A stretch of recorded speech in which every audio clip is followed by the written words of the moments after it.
ವಿಧಾನ ಪರಿಷತ್ತಿನ ಸಭಾಪತಿಗಳು ನನಗೆ ಅತ್ಯಂತ ಆತ್ಮೀಯರು ಹಿರಿಯರಾಗಿರುವಂತಹ ಬಸವರಾಜ್ ಹೋರಾಟಿರವರ ರಾಜೀನಾಮೆಯ ನಿರ್ಧಾರ ನನ್ನನ್ನು ಅತ್ಯಂತ ಇವತ್ತು ನಾನು ಆಶ್ಚರ್ಯನಾಗಿದ್ದೇನೆ. ಈ ಬಗ್ಗೆ ನಾನು ತತ್ಕ್ಷಣ ಸಭಾಪತಿಯಾದಂತಹ ಬಸ್ ಹೋರಾಟಿಯವರಿಗೆ ದೂರವಾಣಿ ಮುಖಾಂತರ ಮಾತಾಡಿಕೊಂಡು ಯಾವುದೇ ಈ ರೀತಿಯ ದುಡುಕಿನ ಕ್ರಮ ಬೇಡ, ಮತ್ತೊಮ್ಮೆ ತಾವು ಇದರ ಬಗ್ಗೆ ಪುನರ್ ಪರಿಶೀಲನೆ ಮಾಡಬೇಕಂತ ಕೂಡ ಕೇಳಿಕೊಂಡಿದ್ದೇನೆ. ಅವರು ಪತ್ರಿಕಾಗೋಷ್ಠಿಯಲ್ಲಿ ಇದ್ದ ಕಾರಣ ಸಂಪೂರ್ಣ ಮಾತಾಡಲಿಕ್ಕೆ ಆಗಲಿಲ್ಲ. ಮತ್ತೆ ನನ್ನ ಸಂಪರ್ಕಿಸಿ ಮಾತಾಡ್ಕೊಂಡು ಹೇಳಿದ್ದಾರೆ.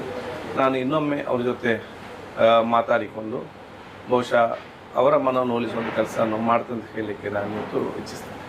ವಿಧಾನ ಪರಿಷತ್ತಿನ ಸಭಾಪತಿಗಳು ನನಗೆ ಅತ್ಯಂತ ಆತ್ಮೀಯರು ಹಿರಿಯರಾಗಿರುವಂತಹ ಬಸವರಾಜ್ ಹೋರಾಟಿರವರ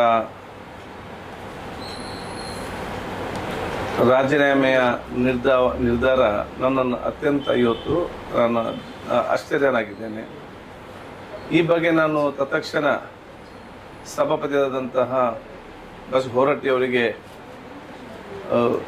ದೂರವಾಣಿ ಮುಖಾಂತರ ಮಾತಾಡಿಕೊಂಡು ಯಾವುದೇ ಈ ರೀತಿಯ ದುಡುಕಿನ ಕ್ರಮ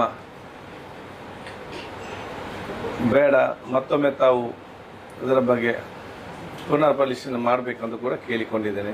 ಅವರು ಪತ್ರಿಕಾಗೋಷ್ಠಿಯಲ್ಲಿ ಇದ್ದ ಕಾರಣ ಸಂಪೂರ್ಣ ಮಾತಾಡಲಿಕ್ಕೆ ಆಗಲಿಲ್ಲ. ಮತ್ತೆ ನನ್ನ ಸಂಪರ್ಕಿಸಿ ಮಾತಾಡ್ಕೊಂಡು ಹೇಳಿದ್ದಾರೆ. ನಾನು ಇನ್ನೊಮ್ಮೆ ಅವ್ರ ಜೊತೆ ಮಾತಾಡಿಕೊಂಡು ಬಹುಶಃ ಅವರ ಮನವನ್ನು ಒಲಿಸುವಂಥ ಕೆಲಸವನ್ನು ಮಾಡ್ತಂತ ಹೇಳಲಿಕ್ಕೆ ನಾನು ಇವತ್ತು ಇಚ್ಛಿಸ್ತೇನೆ.